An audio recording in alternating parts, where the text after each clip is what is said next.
Yeah, we are 2 days away from the NBA draft, ladies and gentlemen. It is almost finally here. I've been farming content for a month, draft rumors, drama, and it's almost here. This is DRichTV right here. We're going to chop it up about the NBA, the upcoming draft, maybe a little bit of finals talk, a little bit of, what happened to Tyrese Halliburton and the Oklahoma City Thunder, maybe something like that. But thanks for coming through. D-Rich, you cover the NBA and all sports pretty much on Instagram and TikTok and over there, right? Every sport, football, basketball, a little bit of boxing, everything that we tune into. Word, man. Thank you so much for coming on the show, man. I came across one of your TikTok reels that had like 1 million views talking about Ace Bailey, and I was like, oh shit, this guy, I need to get his perspective. So I figured I'd hit you up and get you on the show, man. Thanks for coming. Man, I appreciate the invite. Everybody, subscribe to DRichTV or follow DRichTV. I mean, on Instagram and TikTok. The dude is doing hundreds of thousands of views every day. He's killing it over there. So right off the rip, man, I just this morning actually I saw another TikTok of yours where you were talking about the Oklahoma City Thunder's championship and how it still counts, even though the Tyrese Halliburton injury in the first quarter. And so is there like a narrative now that it's kind of a fake championship because, Game 7 and Tyrese got hurt in the first quarter? That's what it's going to be. And when you watch that game in the first half, I wasn't paying attention in the first half after he went down because I was still in shock. And when he went down, it was very unfortunate because we're talking about a guy who is the Indiana Pacers. That team, that pace is Tyrese Halliburton. But after the game, people going to say if he would have stayed healthy, they would have won because of 3 threes he knocked down in the first quarter. And people are going to call it, I'm not going to say a fake championship because Oklahoma City Thunder, they were the favorite to win the championship. And I feel like in that Game 7 at home, they were going to find a way to pull it out. Now, Tyrese Halliburton, with them playing, of course, the game would have been closer. I don't feel like they would have pulled away how they did in the third quarter specifically. But I feel like this is a real championship because this team had one of the best years as a team in basketball history. Yeah, and as young as they are, man, and they could be good for a long, long time. Yeah, it just sucks, man, because there will be, whether it's right or wrong, there will be an asterisk on it, whether it's right or wrong. And I really think that, first of all, you don't want to see that happen to somebody. That sucks so much that Tyrese is now going to miss probably all of next season after, playing with a calf strain. And then there's the, whole should he have been playing at all? I mean, you're not going to miss a Game 7. The whole thing just sucks because you won an NBA Finals to come down to a Game 7. And we were about to see, and Tyrese Halliburton's been, here and there. Sometimes he just doesn't show up at all. Sometimes he gives you 35. And it looked like he was having a good game. We thought we were going to see a knockdown, drag-out fight Game 7. It just got ruined by that. So I just think it sucks. It sucks for him, obviously, but it sucks for NBA fans that's how the season ended. And but yeah, I mean, I wouldn't go like Indiana was going to win if he didn't get hurt. I would have probably still expected OKC to pull it out, but just being I think more talented overall.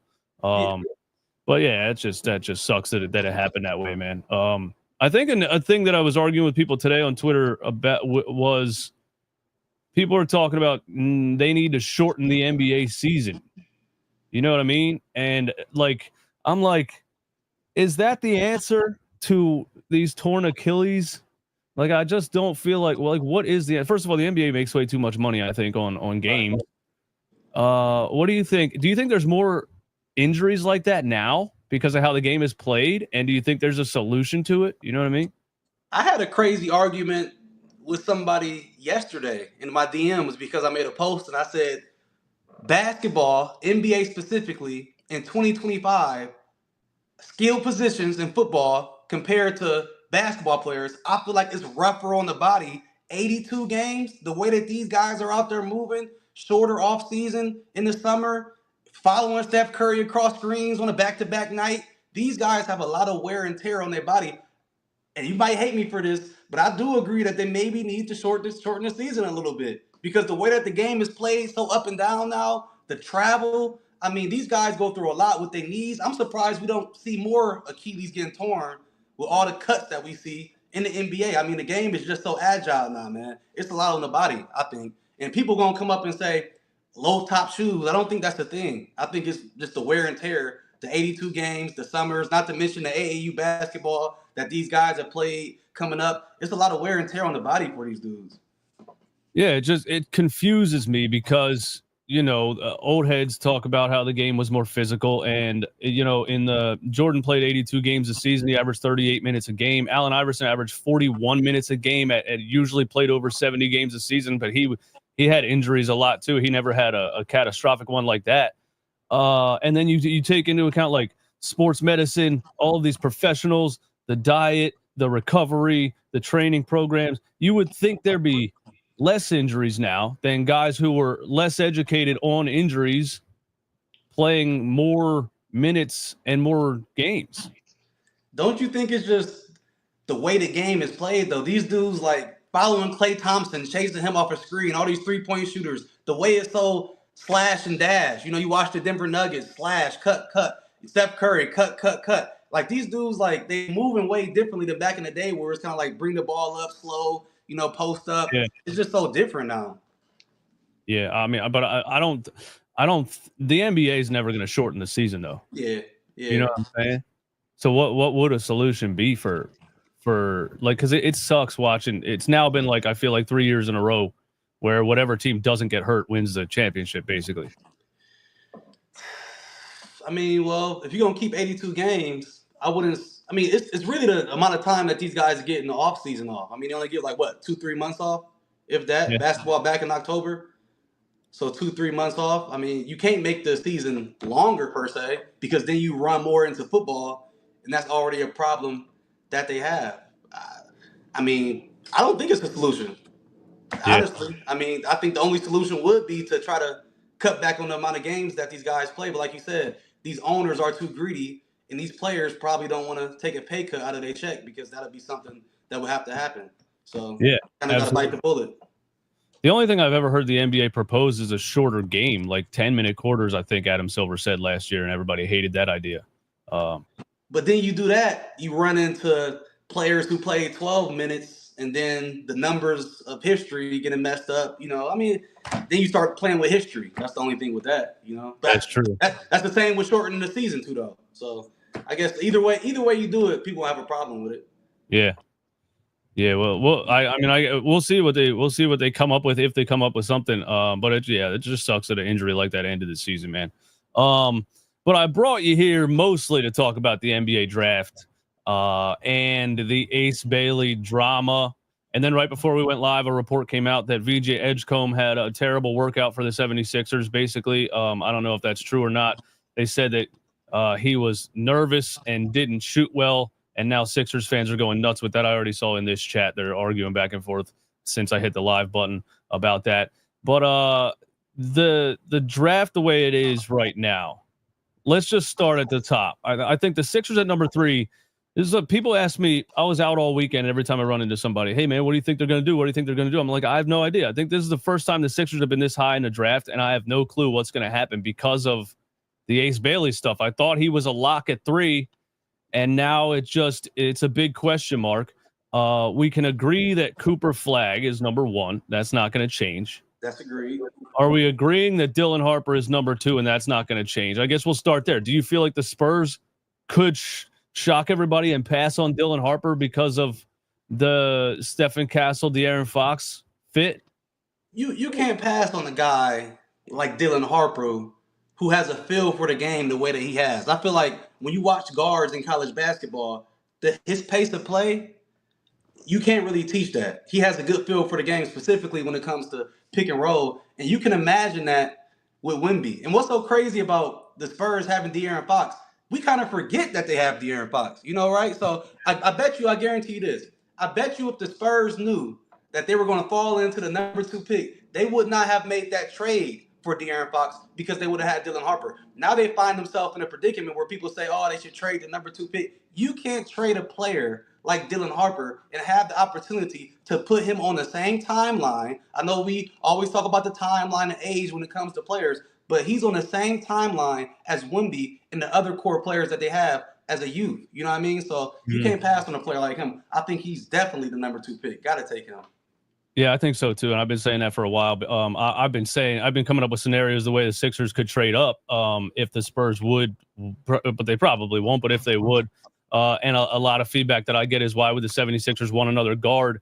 And I don't think some people realize how good of a prospect Dylan Harper is based on his, first of all, his size at such a young age. You know what I mean? When you look at SGA, he's 6'6". When you look at Tyrese Hapiburton, he's 6'5".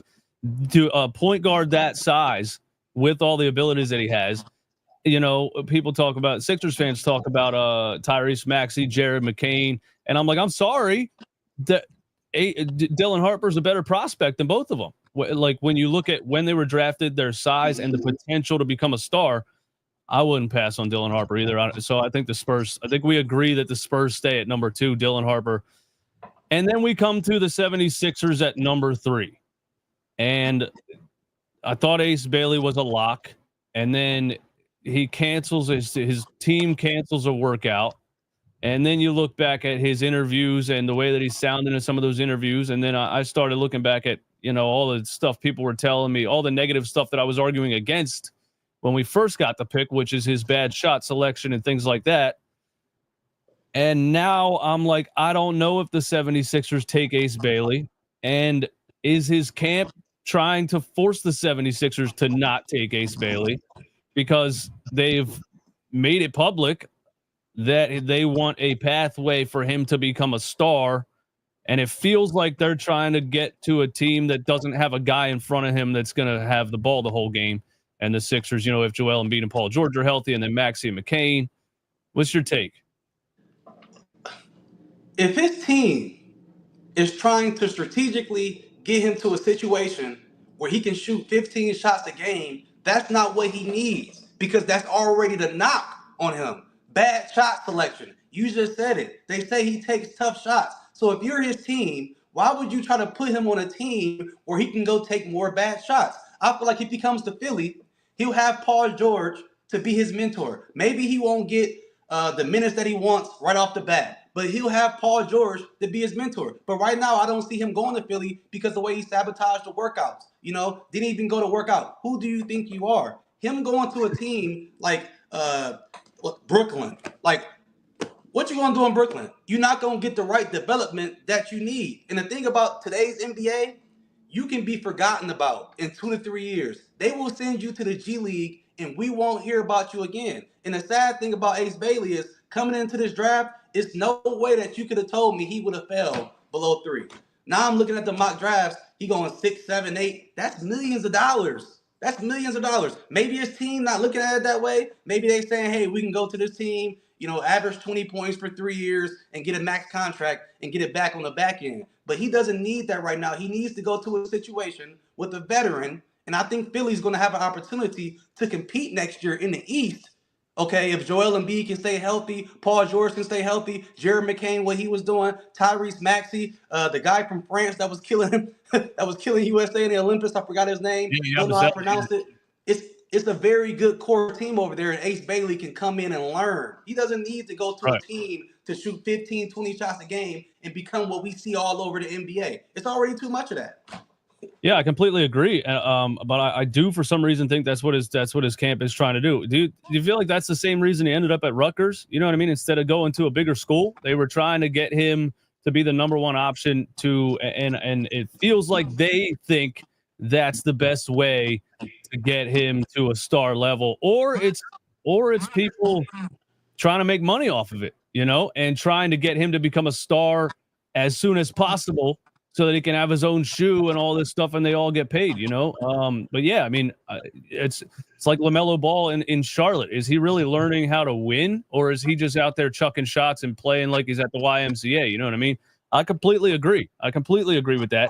I don't understand why you wouldn't want him to come to this team, especially the 76ers lack wings. Like, our only real wing is an undrafted player, Justin Edwards, who was a top prospect going to Kentucky.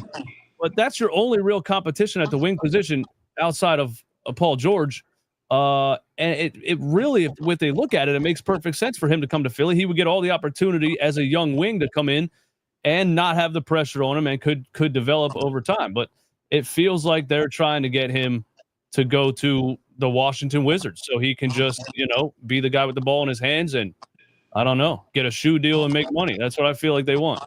Well, when he went to Rutgers, I didn't have a problem with it because he was solidified as a top 3 pick. I said, okay, you do it for a year, you go there, you make the tournament, you don't make the tournament, put up some good numbers, you will still get picked top 3. But the problem came when you go to the combine, and for so long we heard that he was 6'10", 6'11", and that's what made him so special. And then we come to find out he's 6'7", and then we come to find out that his agent wants him to get paid to do on-camera interviews. And then we find out that he's the only American basketball player in the NBA draft to not go work out for a team. That screams entitlement. And it may not be him who feel like that. It may be the people around him. And they probably do love him and they want to give him good advice. But you can love somebody and still give them bad advice. And I don't want to say the guy's name. I'm going to say it anyway. Omar Cooper, Sharif Cooper's dad, okay? Been in the AAU world for a minute, and him and Dylan Harper played on the same AAU team. And I'm probably pretty sure he helped Ace Bailey out in some situations in life because in Atlanta, you know, maybe he looked out for him when he was in high school, and maybe he feels like he owes him letting him have the ability to be his agent, okay? And that's cool. But I could have been his agent, and he still would have been a top 3 pick. I wouldn't have messed it up. Just go work out for a team, and I'm probably pretty sure he would have killed the workout, and then Philly would have put rumors out there, and who knows, maybe a team would have traded up to get you. You know, but now it's the situation where this screams what people are scared of when it comes to these players in 2025, entitlement. And I guarantee you Ace Bailey's a good kid. It's just the people around him. Guarantee you. I think so too. I think it's the people around him. I think they're giving him bad advice, man, and that could cost him. He could fall in the draft because of that. There's part of me that feels like he's too good of a prospect to fall in the draft anyway. There's part of me that feels like he needs a team to draft him, and you know, it is what it is. We drafted him. Shut up. You know, tell his camp to shut up. We drafted him. Now he has to play here for 3 years. That is what it is. Like, a team could play the hardball game if they wanted to. That we love you as a prospect. We think you could turn into a star player. We're taking you anyway. You team saying you don't want to come here, you're here. You know, yeah. I think he's that good of a prospect. So maybe all of this noise doesn't affect it, but you feel like all of this noise definitely affects it. You don't see the 76ers taking him at number 3.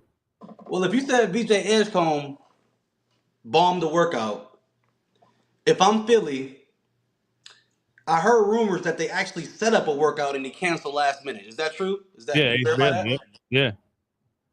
So why would they take him? I'd rather take Knipple from Duke. At least with him, I know I got a guy that can come in and do everything. I guarantee you Knipple's going to play at least 15 years in the NBA with the style of basketball that he plays, and you don't have to worry about the camp and the outside noise. If you Philly, I mean, why would you take a guy who didn't show up to a workout and feels entitled? I mean, would you want a player like that? I'd rather just take Edgecombe and just work with him. That's what I've been telling people too, because my opinion on it isn't, I try not to have my own specific opinion on it. I try to guess what I think the 76ers are going to do. So I got to look at what I think Daryl Morey's going to do, not what I personally would do. And so I've been saying that Daryl Morey's also interested in his own job, interested in his own longevity as an NBA president of basketball operations. People are saying he's on the hot seat because of the Paul George signing and the Joel Embiid extension and how that all went the way it went last year with the injuries. So I think Daryl Morey's probably interested in, yes, a young player who can develop into a star, but a young player who could also help you right now. And I think Vj Edgecombe fits that idea more than Ace Bailey does, especially with you see the personality stuff about Ace Bailey. I think Vj Edgecombe would come in and contribute any way possible and say, you know, I'm willing to play whatever role I get off the bench or starting, whatever it is, and be that you know, pseudo like Jimmy Butler style glue guy until he develops into what people think he can become, versus taking a guy who at least his camp feels like he's a star and deserves like star treatment right now. So I think Daryl Morey is going to take Vj Edgecombe at number 3. I like Con Kneppel's game, but I don't think he goes that high. I couldn't see the 76ers taking him overall number 3, and I could see them trading out of the number 3 pick if they were going to go that route. I like Edgecombe. I think Edgecombe has a lot of potential. And one thing I liked about him is the second half of the season, people were saying, you know, his jump shot sucked. But in the second half of the college basketball season, he worked on his form and started knocking down some 3-point shots on top of that athleticism. And you could tell on the defensive side of the ball, he's very active. He doesn't scream entitled on the basketball floor. You can tell he's a hard worker. And that's what Philly needs. You guys don't need any more entitled basketball players.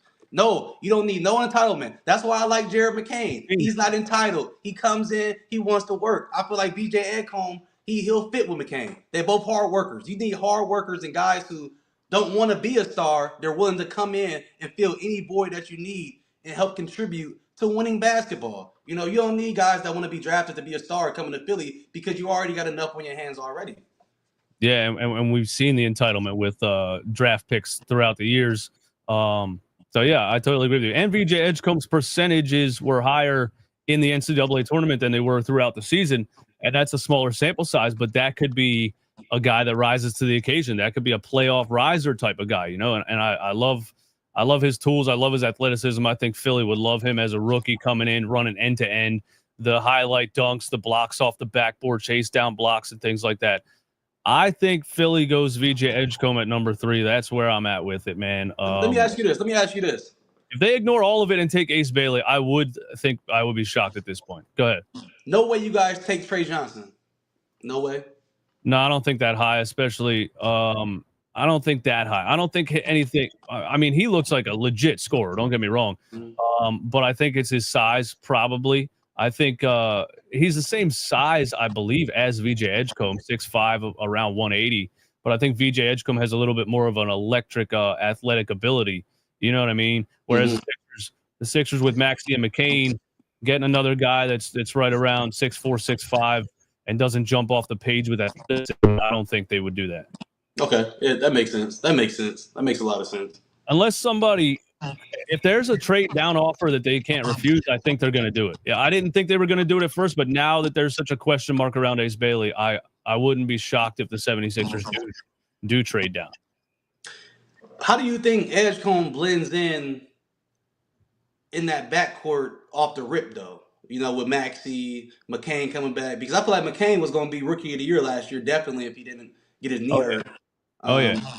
Do you think he comes in and instantly contributes? Yeah, I think off the bench, yeah. I think he would come in and instantly contribute off the bench. That is assuming Nick Nurse would even play him. You know, because we're there too with Nick Nurse, Sixers fans. It's only been like, I think, going into his 3rd year as the Sixers head coach, and this guy, just his refusal to play young players last year until the season was basically cooked was so frustrating. And, you know, I could see the 76ers drafting Vj and him not playing the first 20 games. Last year, I thought Dembona and Justin Edwards and guys were going to get run right off the bat, and they didn't play a single minute for like the first 20 games of the season until we were 3-15, and then he started throwing young guys out there. So there's a Nick Nurse thing too, but I think Vj could come in off the bench right away and contribute as a guy that kind of stuffs the stat sheet and does a little bit of everything.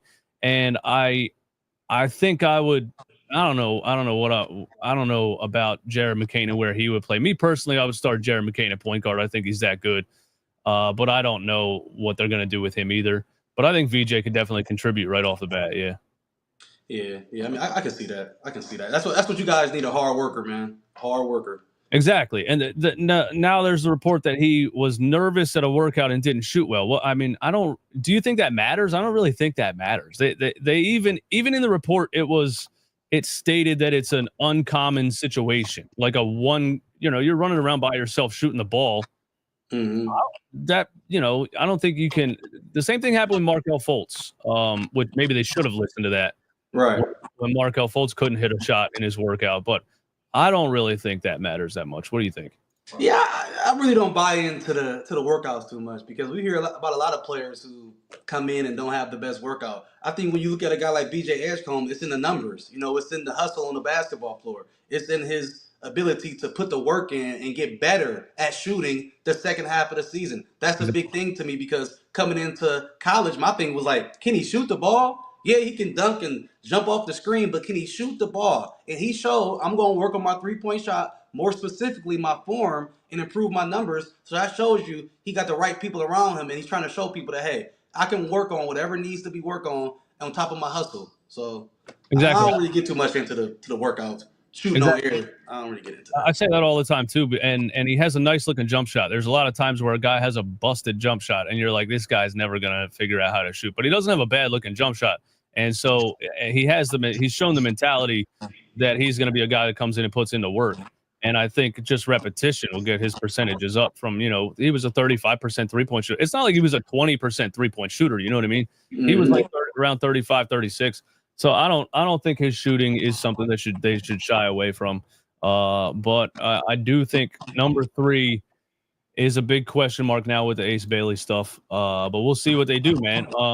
Brian Pumper, thank you for the super chat. You still draft VJ because bricking shots in a pre-draft workout is not the end-all be-all. It's not like we've seen this before. He said, oops, he's talking about Markelle Fultz. Yeah, I agree with that too, man. Yeah, man, thank you for coming through and giving your opinion on things, man. Anything else you want to throw out there? How far do you think that Philly can make it next year in the East? That's all everywhere. Boston, Jason Tatum hurt. Cleveland, don't know what they're going to do. The Knicks, we don't know how they're going to look next year. I feel like a healthy Philly team, Joel Embiid with his rest, Paul George, get back healthy, Jared McCain back, Maxey, Edgecombe.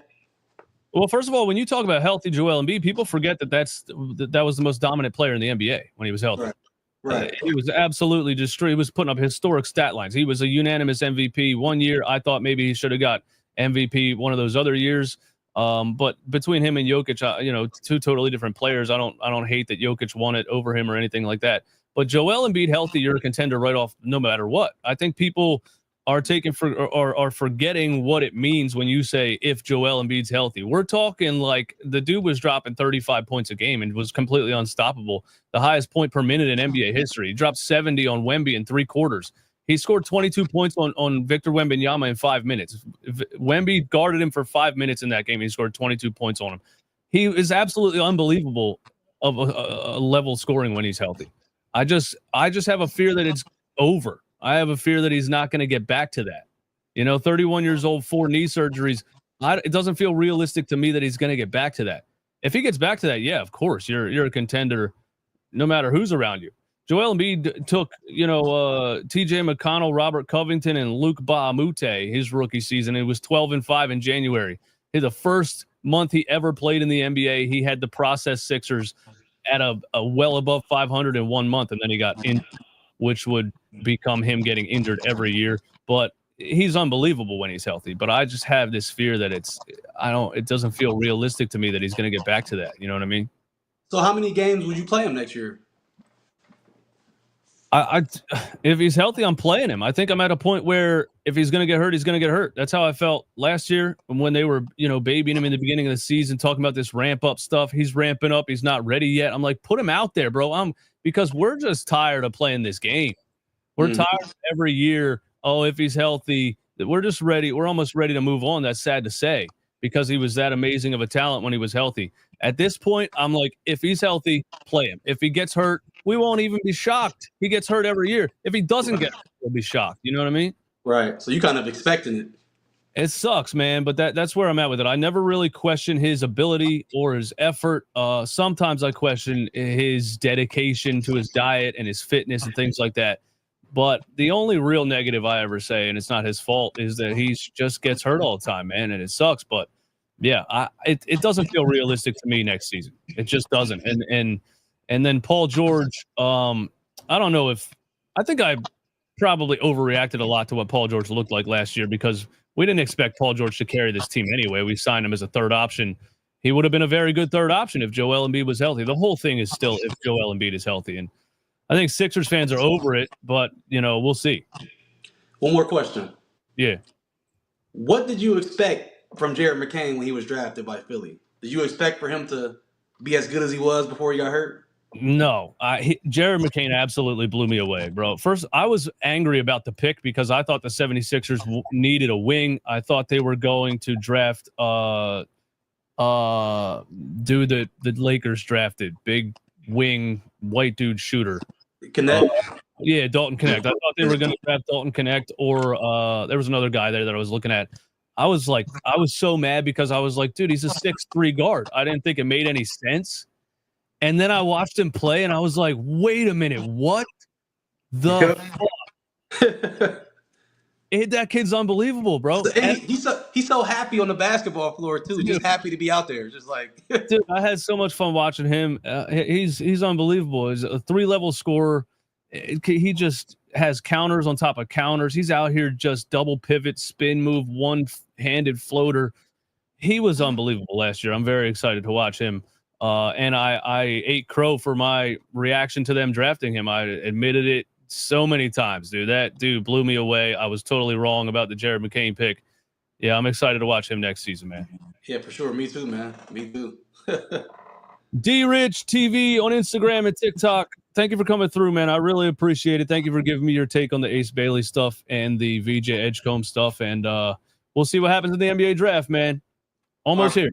All right, for sure, man. I'll hit you up. Thank you. Yeah, man. Thank you so much. Take care, bro. Yep.